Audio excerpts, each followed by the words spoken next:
It's 2 in the morning, pitch black, freezing cold. A bell shatters the silence.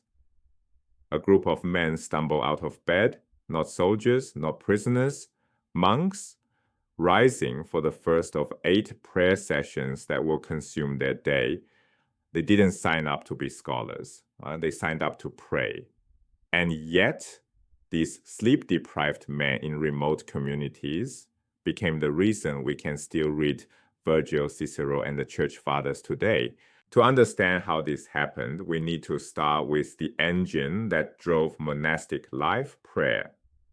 The divine office, also called the liturgy of the hours, was a structured cycle of communal prayer that dictated every monk's day. It began with matins after midnight, typically around 2 in the morning, and then lauds before sunrise, then prime at 6, terce at 9, sex at noon, none at 3, vespers at 6 in the evening, and finally compline around 8 just before bed.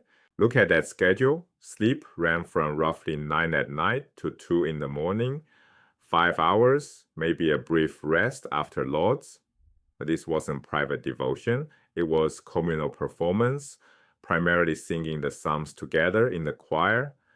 Different monasteries developed distinct liturgical cycles, but all shared this relentless rhythm.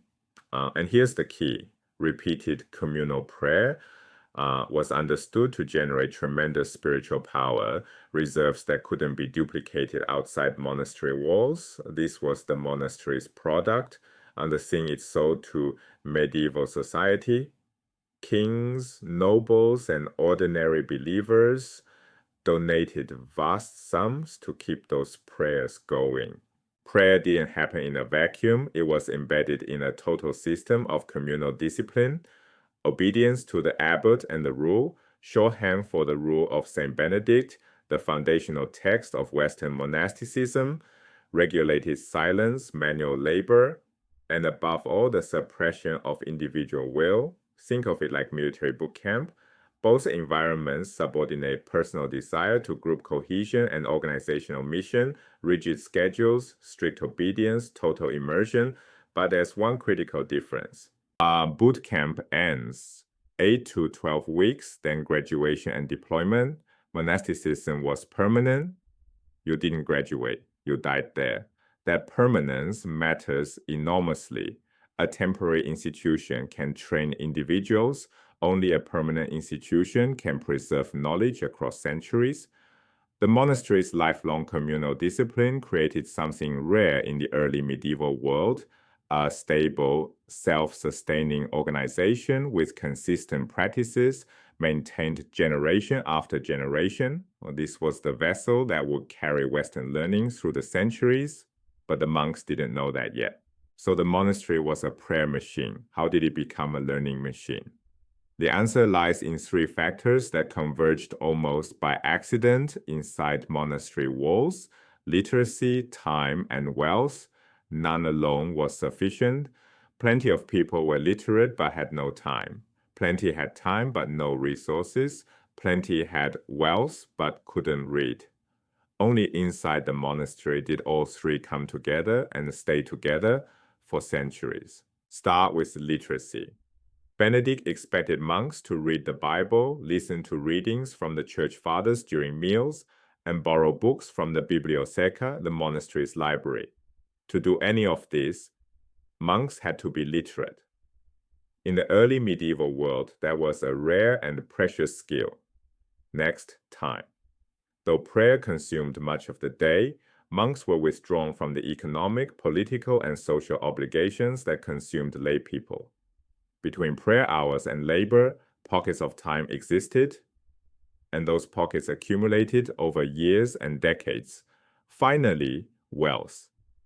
Monasteries attracted enormous donations from those who wanted the monks' prayers on their behalf, and the wealth funded parchment, ink, pigments, and the buildings that housed scriptoria, the rooms where manuscripts were copied. Here's the crucial insight. Benedict never mandated scholarship. He didn't envision universities or research programs, but by requiring literacy, providing time freed from worldly demands and attracting wealth through spiritual services, the rule created the conditions for learning to flourish. Scholarship wasn't the mission, it was a byproduct of the mission. Right? And misconception number one to correct, monks were not scholars first. They were monks who happened to read. But where did this literate resource community come from? To answer that, we need to zoom out. In the late Roman world, learning belonged to secular intellectuals, men like Augustine before his conversion, rhetoricians, lawyers. These men operated within a functioning infrastructure of Roman schools, libraries, and patronage networks. As that infrastructure fragmented in the 5th and 6th centuries, the custodianship of learning didn't vanish. It migrated from secular intellectuals to clergy, and particularly to monastic clergy. This corrects a second misconception. Knowledge wasn't lost when Rome fell and found again later. It transferred from one set of institutions to another. Two traditions drove this migration and converged inside the monastery. First, the Roman tradition of otium cultivated intellectual leisure, the idea that a civilized person reads, reflects, and engages with great texts. Second, the Christian imperative to understand scripture, which demanded literacy, commentary, and the copying of texts. These two streams, one classical, one Christian, merged within monastery walls. The bibliotheca held both Virgil and the Psalms.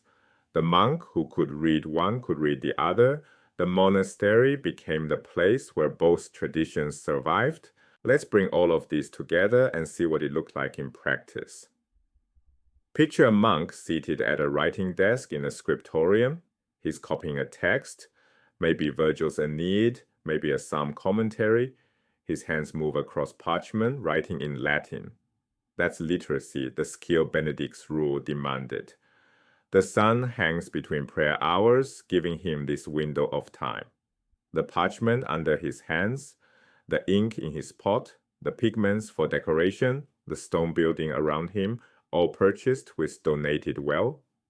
On the shelf behind him sits the bibliotheca, the monastery's book collection. Every element in this scene traces back to the conditions the rule created. This is how knowledge survived the transformation of the Roman world. Not through grand state programs, not through deliberate cultural preservation campaigns, through the daily discipline of communities whose primary mission was prayer. The preservation of knowledge is never guaranteed. It depends on institutions that combine the right conditions, literacy, time, resources, and on communities disciplined enough to sustain those conditions across generations. The monks didn't set out to save Western learning, they set out to pray. And the learning was a byproduct. But what a byproduct it was.